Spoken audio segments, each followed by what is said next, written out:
Hello there again. It's a rather hot day here in Delhi, and I'm hoping that a good dose of some fine arts would help soothe things over.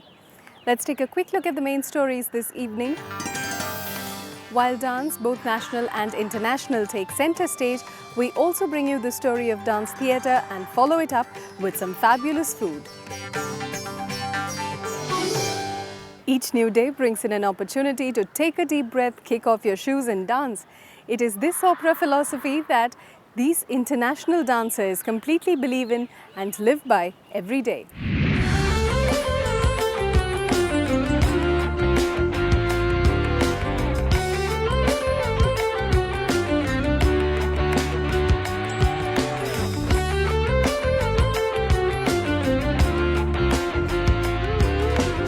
The role of dance has changed considerably, from just fun and recreation to an acting cultural ambassador, bridging boundaries and promoting harmony. Dancers like Nicolina Niculeschi, Carolina Prada and Nitishananda, along with many others, have thus put their best foot forward.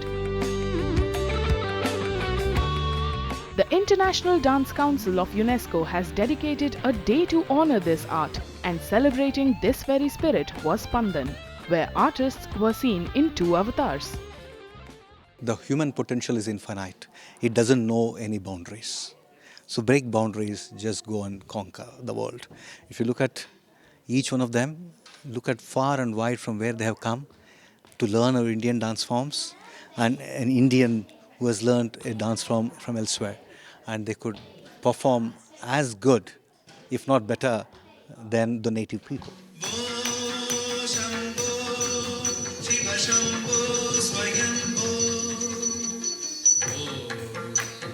Presenting a piece in Bharatanatyam was Nicolina Niculeschi from Croatia.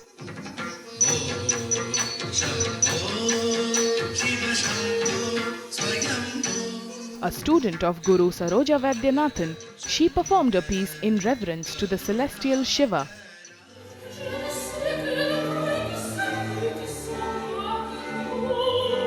She also did a classical ballet to French composer Leo Delibes' Lakme. Though the dance forms are from different space and time, ballet inspired Rukmani Devi while she was working on the upgradation of Bharatanatyam in the 20th century. Both forms require tremendous control over body and structure. The half-sitting posture is the basic stance in ballet. A similar Araimandi is seen in Bharatanatyam.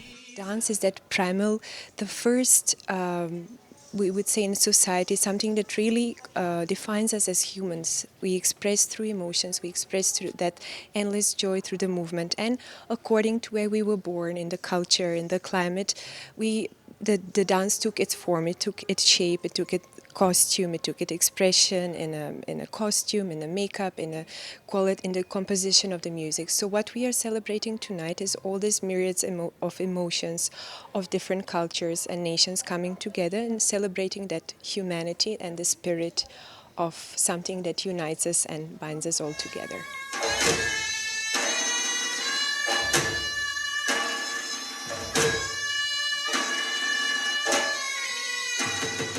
Disciple of Guru Janmejoy Sai Babu, Carolina Prada from Colombia performed Mayurbhanj Chau.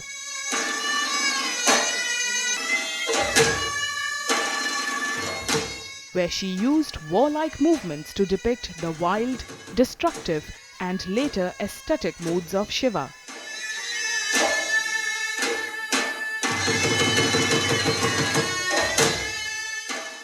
In the 18th and 19th century, while Chau dance was still in the nascent stage, tribal martial art techniques influenced it considerably.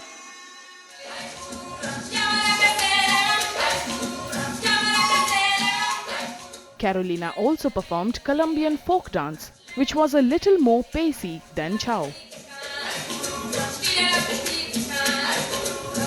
She wore bright yellow skirts with frills that flared to match the Colombian beats, almost in tribal harmony.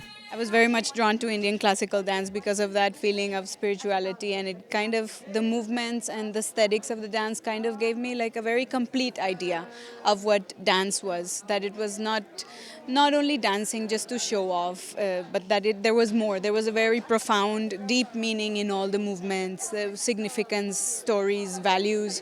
So that really was one of the big things that pushed me towards India. This is really amazing to see all dances together in different forms, and it's amazing because some dancers they do the classical dance and then suddenly they change.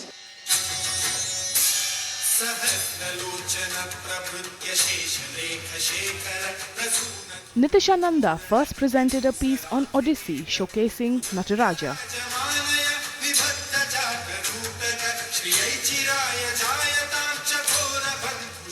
Odissi is the only classical dance form in which the Tribhangi Mudra, where the individual movement of the head, chest and pelvis is much emphasized. A similar glimpse of this dance could be seen in her following performance of belly dance.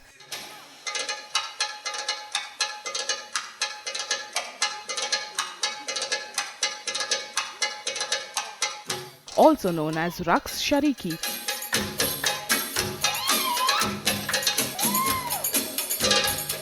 Her belly dancing was a sensuous act on Egyptian and Middle Eastern tunes. That's the beauty of dance. Besides being something people enjoy, it's something that brings people together.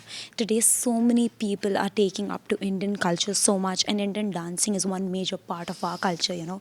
So to have such a day where we can put all the dance forms together, it's beautiful. What was fascinating for me was the same artists doing the Indian dance form, and then doing like this girl Carolina doing Chow. And then doing her Colombian folk dances. And then we had this young Indian girl, Nitishananda. Oh, she was great, with very, very high energy. And I just loved her belly dance. Between dance forms that span across cultures and lands, similarities coexist. World Dance Day Forum was probably the best place to showcase all of this. Our classical culture and its vibrancy fascinates so many people that they travel across continents to better understand the nuances. Now, Indology has been a part of the international arena for many years now, and the Hungarians especially took an interest in the last century.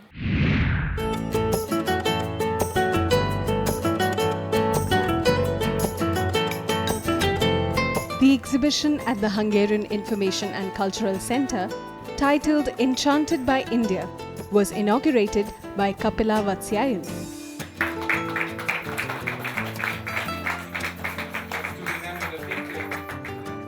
In the presence of Professor Gesa Betelfavi and Dr. Margit Kovas.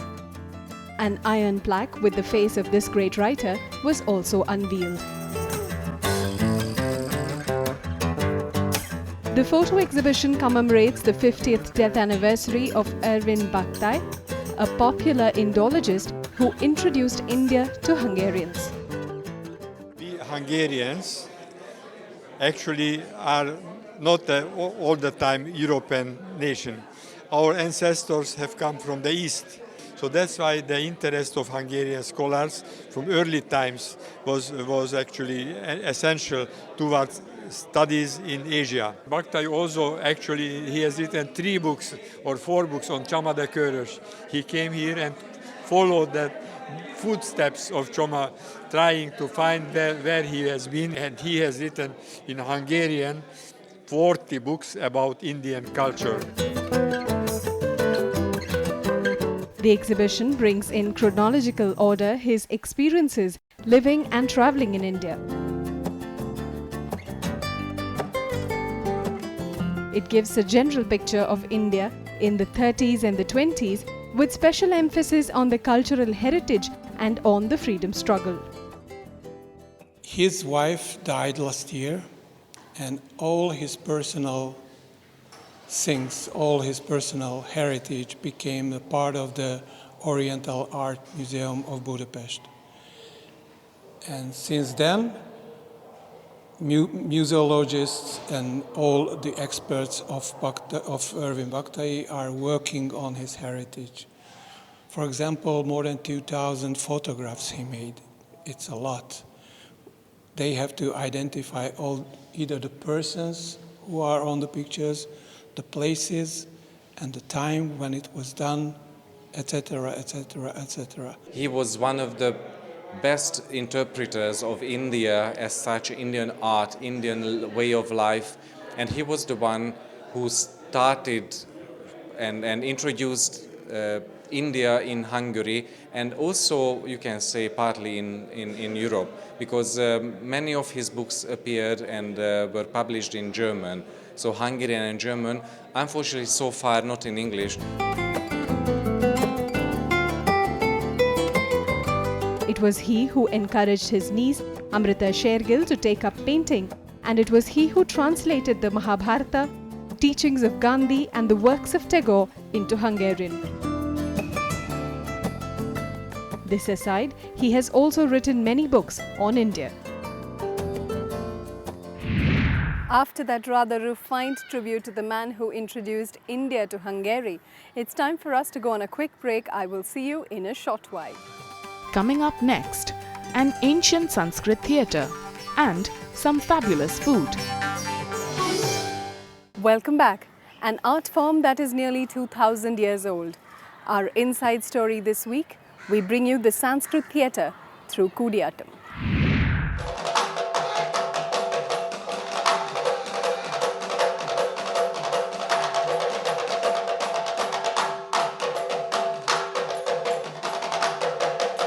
As the midava or the copper drums produce thunderous thuds along with the edikya and the manjira, the curtain unveiled a vibrantly dressed Kalamandalam Sangeet Chakyar as Ravana.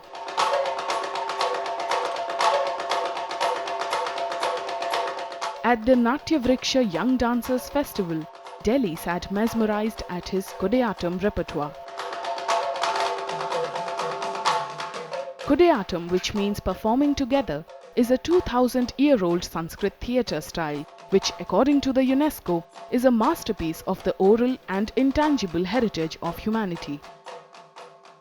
Dance is primary, it is the most ancient of the arts, it is the most modern of the arts, and therefore on Dance Day we really make a signature of how dance has been a very important and indispensable part of civilization and culture all over the world. Kudiyattam's history goes back many centuries, and certainly from the 7th century onwards, it was part and parcel of a temple tradition in a temple architecture, and I'm part of that period and that history which took it out of the temples to show there was a lot of resistance.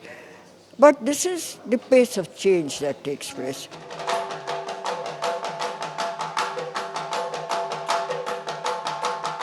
Kulasekhara Varman Cheraman Perumal, the last Chera king of Kerala, is said to be the reformer of Kudiyattam. His book, Atta Prakaram, continues to be the most authoritative account of this art form. Traditionally performed by the Chakyas, who are temple residents, this ritualistic theatre was at its creative height during the 15th century. Kudiyattam is something that needs a lot of support, and he's a young artist from Kerala who's never performed in Delhi. So we thought it's a nice opportunity for I really try to make it as worth their while to travel so far and come. Ultimately they need a good audience, and to celebrate their art. So this is the best way I feel to celebrate World Dance Day, looking into the future and kind of passing the mantle on to the next generation and seeing that it's in safe hands and it's taken forward. Abhinaya is the main element in Kudiyattam, and there are 4 types of it. Angikam or gesture. Vachikam, the oral rendition of shlokas.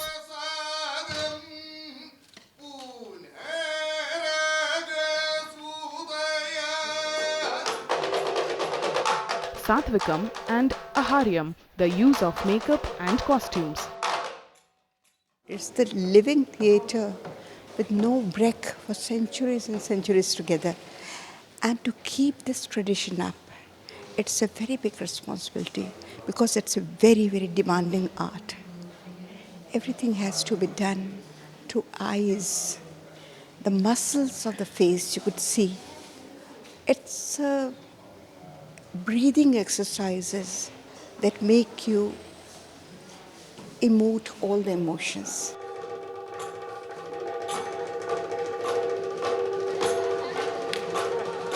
Originally, the elaborate technique of Kudyatam takes days to stage, but Sangeet Chakyar's Nirvahanam or solo performance concentrated on just a small portion of it.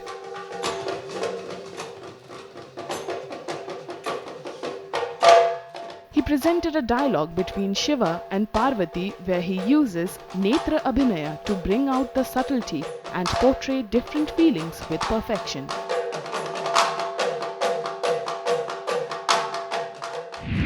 Without a single blink of the eye, the artist managed to maintain long minutes of eye contact with the audience, and that, I think, is the toughest part of this Abhinaya.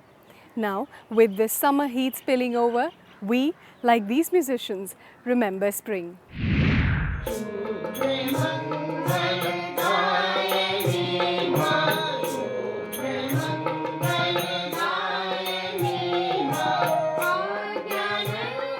Christina Rossetti once quoted that spring is when life's alive in everything, and what better way to enjoy it than music. Remembering the cooler days of spring, Rag Ranjani, a classical music forum, organized an evening of Basant songs. These were sung in the Braj dialect by Satya Bhargava and her disciples. Real classical music is a mahfil which is held in a hall or in a baitak. So there it is the interconnection with the audience and the performer, which is not in the public stage. So the same thing Ravi Shankar ji also told, it has to be done in a different cluster, in different places, and different angle and different societies. Then the classical music will revive back and come to their earlier form.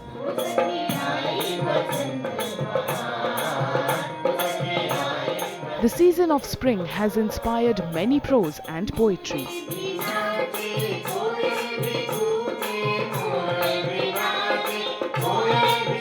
The same picturesque quality of the prose and the serene thoughts of the poetry are brought out in the song O Sakhi Aayi Basant Bahar. Why not herald in Basanta all throughout the year? Because Basanta is the time for creation. The nature recreates itself at this time. And so why don't we do it at every time? It will be very nice. The two aspects which you saw today, one is the folk. It's completely a different thing. And folk is when one sings spontaneously. And that's what Dr. Bhargava was presenting, the spontaneity of Vasanta.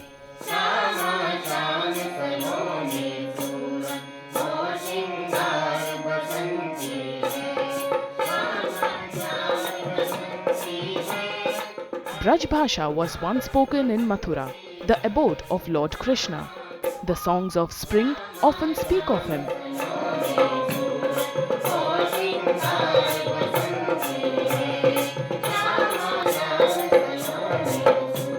Sham O Sham Saloni Surat. The beauty of Krishna matches that of spring. Adding to this charisma was the music from the flute and other instruments.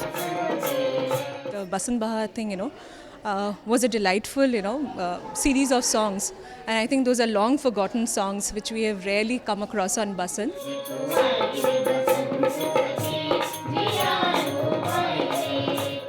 In the song Ritu Aayi Re Basant Sakhi Jiya Lubhai Re, spring is personified as a lover attracting his beloved.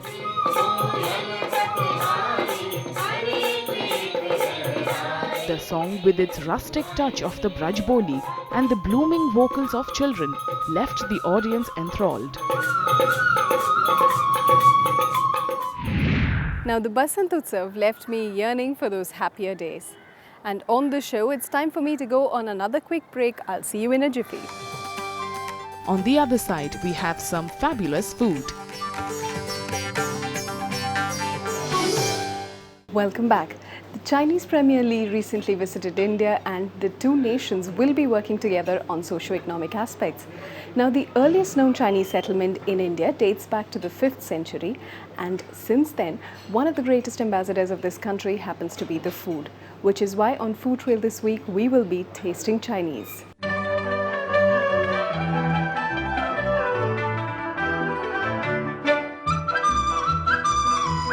Almost every country in the world has a Chinatown. India does too, in Kolkata. Official statistics put the number of residents here to 2,000. Much before the Made in China labels invaded our markets, the Chinese have had a strong and silent presence in our country. From the everyday chini or sugar that we use, which gets its name owing to the Chinese origin, to the presence of centuries-old settlers in the port towns of Kolkata, Mumbai and Chennai. The stories are many and the food cultures interwoven. The first Indianized chow mein, using Hakka noodles, was created by an enterprising Chinese hotelier in Kolkata. The Manchurian was born in this very city. Indo-Chinese cuisine owes much to the Chinatown pioneers. Taste of China, a restaurant in Connaught Place, serves Chinese cuisine inspired by the real deal and tweaked to suit the local palate. It all began with my traveling to overseas China, and we were in the business of zippers and garment accessories from China, which got me to travel to China a lot of times. China is a vast country which is divided in different provinces, and every province has its own food. So we try to pick those province food which would be very close to the Indian taste buds.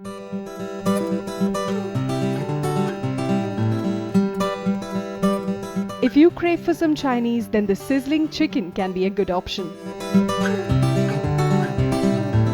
Mildly spiced chicken packed with flavor, mostly sweet and sour, and prepared using soy, brown sugar and peanut butter.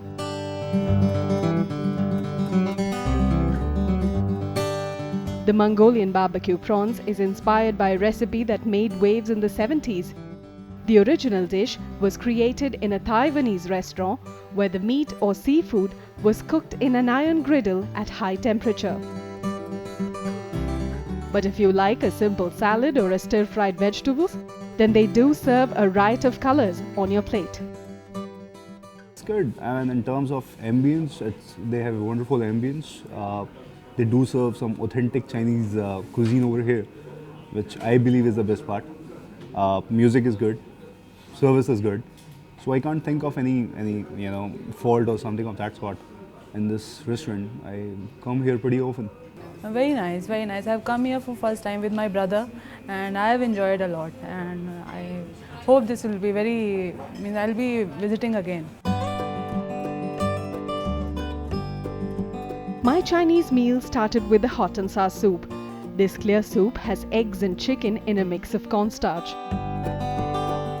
In China, the dish acquires regional flavor, and in India, it is again adjusted depending on demographics.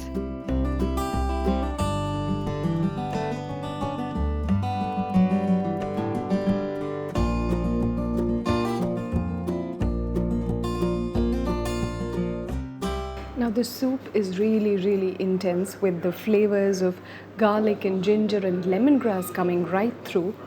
And I think this is a great way to start a meal because it kind of lifts up the spirit and prepares your palate for what awaits, kind of opens up the whole taste buds and the whole system completely.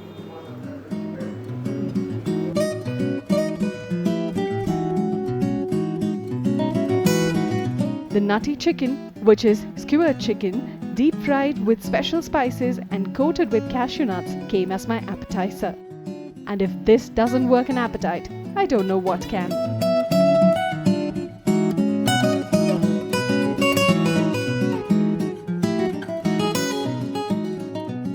Now this is an interesting mix of flavors. The intensity and the aroma of chicken is completely packed and sealed inside this. And then there is this very nutty, crunchy exterior. And pair that with a sauce and it's just gorgeous, absolutely perfect.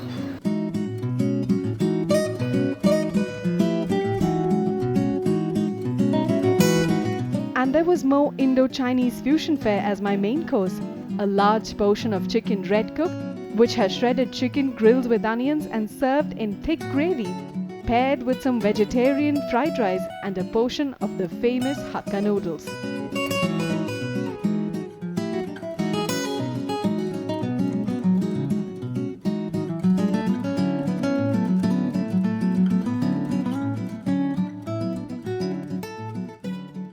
On a scale of say 1 to 5, I would rate the spice quotient of this dish at 2.5, which means it's a perfect dish for you to have when you're here with a toddler or a young one.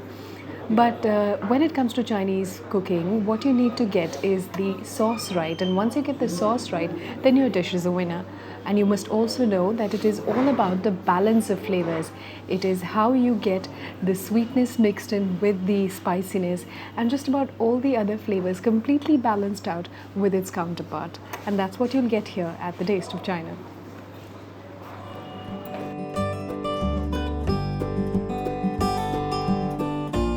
And the grand finale had date pancakes with ice cream. What a treat indeed.